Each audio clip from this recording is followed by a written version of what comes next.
Hello and welcome to Leaders and Their Stories. I'm Richard Lowe, your host. I'm the writing king and ghostwriting guru, and I'm here with Ben, the Automator Christensen, who has some very, very interesting things to say about automation. Ben, take it away. Thanks, Richard. So first off, just a little bit about me. I'm what you would call an unconventional green-haired ADHD expert in automation with over 20 years of IT, security, automation, and cybersecurity background. I've saved companies $15 million and over 500,000 hours of automation completed. And what I'm very passionate about is actually automation of processes as well as making processes not suck. In fact, that's my tagline for my business is that your processes don't have to suck. And so I'd love to tell you a little bit more about some of the ways that I do that. Let's talk about what a process is and why you would want to automate it. So let's start with an example of a process that somebody might want to automate. So there's a lot of processes out there, and without getting technical, it could be something as simple as replying to email. That's a good example. A lot of people need to reply to email, and a lot of people hate composing emails. So, when it comes to automation, if you understand how you would reply to an email and what you would say or any information you might need, that is a process that can be automated, and it can just get a little bit more complex as you go along. And what would you do for somebody who wanted to do that? So automation of email usually is going to be best using something in the AI realm, like ChatGPT, in combination with what we call few-shot prompting. So few-shot prompting will take an example of an email that comes in and then show an example output. And you may repeat that 4 or 5 times, depending on what you would need to do to get your voice right. And it also, I guess, depends on complexity. But that would be what I would do, is I would set that up in make.com, set it up so that it's ingesting your email, seeing if it can auto-reply, create the auto-reply and draft it, and then allow you to review it. I see. So this would handle all emails or just a particular subset? I mean, so I actually showed my community how to do this, and I've had a couple people turn it on, and they've been pretty pleased with the amount of replies and how it's replying. And, I don't think anybody's just turned it on full bore and said, okay, just reply to everybody. But you can definitely say only reply to these type of emails, or maybe you categorize it as, only these customers or only this keyword. There's a lot of ways to filter that. Now, I take it that that would result in some productivity savings for a business. Oh, absolutely. Yeah. I mean, we spend probably, I would say upwards of hours per day replying to email. And for reference, I mean, one 5-minute daily task automated is 1% of your job. Interesting. Well, a little more complicated example, I'm using Riverside to record this, and after the recording, there's a little bit of manual editing, which pretty much has to stay manual. Riverside has some automation features in it, but then there's some pieces that I want to post here, I want to post there, I want to take the script and put it into a web page, a whole bunch of stuff that I want to do, and I'm definitely interested in hearing about automation for that. Even partial automation would be good. Yeah. So one of the challenges that I have going on right now is automated YouTube videos. So the way that works is you take your video, you transcribe it, you get all of the words and everything in there. That creates then summaries, that creates chapters, that creates all kinds of different things. And it's really just a matter of what platform do you want to push it out to? Do you want it to auto-publish? Do you want it to keep a human in the loop? There's all kinds of different ways to accomplish that. So I take it there's some upfront work to create the automation. And then once it's there and debugged, obviously, you just let it loose and occasionally check it to make sure it's not messing up too much. Absolutely. And I mean, so automation is a lifetime of ROI for a process, right? A lot of people look at it as, well, it's only going to save me time right now. No, it's going to save you time every single time it has to do that process. So if you post, 20 videos a month or something, and you no longer have to do that process, which could be an hour, could be a couple hours. I mean, it'll just keep paying for itself every month. Yeah, no, what I'm doing is I'm scripting it in English and then I'm sending that to a VA to do. Filipino VA, she's $10 an hour. So, I don't need much time from her to do this. For sure. And that's my automation, but I'm sure that it would be better to be fully automated. And that's probably going to happen down the road when I get tired of paying for that. Right. Right. Yeah. I mean, just a single chatbot that's trained on your style, on your voice. Like, for example, I have a process that I'm working on called the voice print system. And what it does is it analyzes 600 to 700 individual characteristics and data points about you, thereby allowing me to drop it into almost any chat GPT prompt or any AI and have it mimic me. So Nice. So we're going to have a clone of you. Eventually. Yeah. Digital clone. Yep. I probably do something through HeyGen when I'm done with it. So, yeah. Now, when I think automation, I normally think about factories being automated and big robots and things.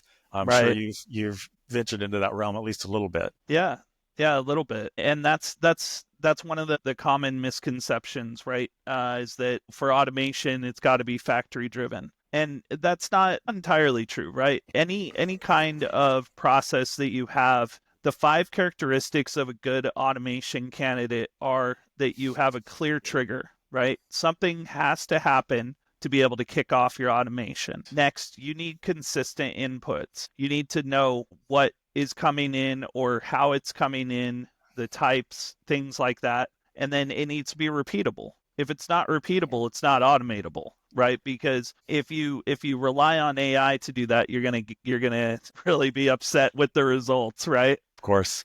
Then you have your outputs and, just making decisions. That's really about it. Now, the way I like to think of AI is as a digital assistant, and it sounds like automation is a layer on top of that, where you're not really replacing a person, you're enhancing a person. Absolutely, yeah. So that you've got a person working, and then that person has digital assistants that do different things. And some of them will automate things. Some of them might, for example, fill in an Excel spreadsheet the way they want. Some of them might do some writing, like you said, for emails. Some of them may do other things, answer the phone. Although I tend to hate chatbots. I get caught in chatbot hell every once in a while. Yeah, and I want to destroy the phone. But it's my phone, so I'm not going to do that.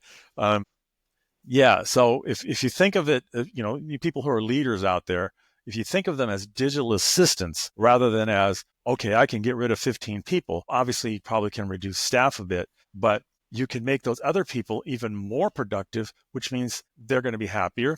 They're going to get more done, and your company is going to make more money. What do you think of all of that? Yeah, I 100% agree, right? I like to approach AI not as a replacement or a job killer or anything like that, even though that's the way that my career has been. Replacing jobs doesn't mean that those people were out of work. What we did instead is we leveled them up, right? So if you take a SOC analyst 1 who is doing just triage and basic tasks all day, and you make that done automatically, great. Now they can actually do things that matter. They can do other processes that matter. So for leaders out there, I would approach it as investing in your people to make them more productive, which will lower your operational costs and then also allow you to get better results quicker. If you have an effective and well thought out strategy for how to use AI and what you're going to use it for and how you're going to use it, I mean, you're able to see not only increased ROI, productivity, your morale will improve. You'd be surprised how quickly morale will improve when you remove a crappy process. Yes. And of course, this could be part of any company's digital transformation effort. And in that case, there may also be a cultural transformation. There may be other kinds of transformation that have to take place because you have to change the culture to accept this. Because if the culture doesn't accept AI, it's not going to work. And it's a very important part of digital transformation. So I hear you've told me you're writing a book. Actually, I reviewed it, and it's coming out pretty soon on Amazon. What have you got to say about that? Yeah, man. So the book was an incredible journey, right? I'm an engineer by trade, and creating an 80-page manuscript of dense engineer does not translate well to business. So taking that with some enhancements from AI, because I'm a neurodivergent, I don't like the sound of my own voice, and that's something I'm slowly getting over. But I was able to embellish, as well as, make sure that I'm not losing any of the core message. Everything was 100% fact checked. I mean, I double checked my ROI section probably about 80 times just to make sure that it was consistent. But the book is designed as a non-technical guide to streamlining your business. So I go over the last 20 years of tips and tricks that I've used and implemented elsewhere. I give you my golden rules of automation, talking again about the good automation candidates, and then just breaking it down step by step. I probably can't say that it's like a dummies book, but it's kind of written like a dummies book, right? It's set up in a way that is repeatable, scannable, and it's ADHD friendly, because otherwise people put it down and they may want to skip ahead. Great. There is actually even TLDR sections, too long, didn't read. Right. So Right. Understood. What's the title of the book? The title of the book is called Demystifying Automation, a And it's available. non-technical guide to streamlining your business. And it's available on Amazon. It is available on Amazon right now with Kindle Unlimited, and I'll be releasing a paperback as well as a hardback later this year. Awesome. Awesome. Now, why would a leader, like you're a leader, why would you, a leader, want to create a book? What's the value? So it the way I would approach that is that the value here is being able to educate and get your message out to other people, as well as share from your experience. Leaders grow based on what they learn and what they experience. And good leaders or great leaders grow from learning from great leaders. Right. Right. That's an excellent reason to write a book, to pass along your knowledge to others in a way that they can understand. Absolutely. And it sounds like you've broken it down into relatable chunks so that it's not so dense and difficult to read. Also, just wanted to say, I mean, I loved the fact that when I met with you and you were able to give me some clarity, that saved me hours, if not days, of research. And, just from your experience, what have you written? Like 80 books now? Well over 100, I'm about to reach 120. 120. Okay, so I grossly underestimated, but I mean, it's just amazing, man. Like, it's been an incredible 4-month journey for me, and I now have the tools to be able to crank out entire series based on understanding some tricks of the trade and just one session with you. Right, and you know how hard writing a book is. I mean, you could write it yourself, obviously, or you can hire a ghostwriter to do it for you. There's advantages to each one. Writing it yourself obviously is going to be less expensive, but it's going to probably take longer and be more frustrating. Hiring a ghostwriter is, going to cost money, but they do all the work. Your thoughts on that? Yeah, 100%. So, if I had to do it all over again, I'd probably hire at least an editor, if not a publisher, to do things. I spent probably a couple weeks trying to format my book just so that it would look good on every screen, and then didn't understand reflowable text until a couple weeks in, and then used Kindle Create only to have it actually get completely corrupted and then have to go back and redo all my edits. Luckily, with the near photographic memory I have, I was able to recreate those, but it was like 6 hours of work. Yes. Now, if any of our listeners run into that kind of problem, that is a service that I offer. I can help with, is helping you publish your book and go through all of the steps. It's something other than ghostwriting. It's my self-publishing package. Just a little thing that I offer. So you could have come to me and I would have taken care of all the publishing steps, editing, and all that kind of stuff. Next book. So even if you do write it yourself, I can help you get it published where you want it. Well, all right. This has been a great interview. Thank you for your time. Absolutely.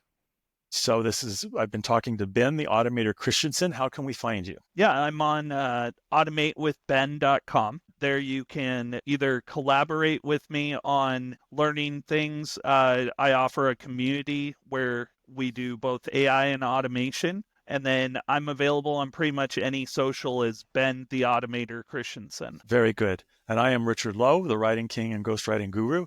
You can find me at thewritingking.com or ghostwriting.guru, and I will be happy to ghostwrite your book. I also offer coaching services where you write the book, but I help you, and I offer the self-publishing service that I just told you about. So it's been fun. Thank you, Ben, for your time, and I hope this was valuable to all our listeners. Thank you very much. Thanks for having me.